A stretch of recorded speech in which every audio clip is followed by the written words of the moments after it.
want to talk about the exponent rules that I'm making videos on. You may want to snap a screenshot of these rules here that will help you.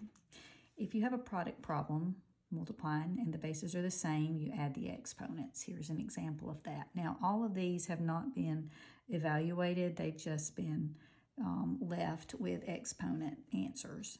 If it's a quotient problem and you see the division bar and the bases are the same, you subtract the exponents, such as 3 to the fourth divided by 3 squared. That's 4 minus 2 is 2.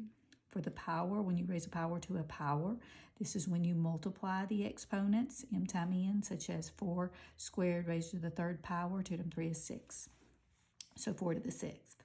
The power of a product is when you have parentheses, like 2 terms in the parentheses raised to an exponent. Well, it just means the exponent affects both the a and the b.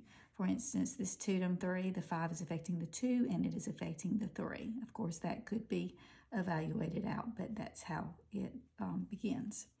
The power of a quotient means that this m is affecting the a and the b, so it's going to be a to the m divided by b to the m.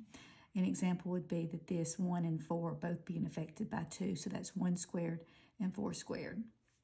A 0 exponent always becomes 1 unless it's 0 to the 0, which is undefined. So anything raised to the 0 is 1. 6 raised to the 0 is 1. A negative exponent, we don't like to leave any answers with a negative exponent, so you move the base to the denominator, and that will make the negative exponent become positive. Or if it's already in the denominator, you move it up to the numerator. An example would be 5 to the negative 3 would be 1 over 5 cubed.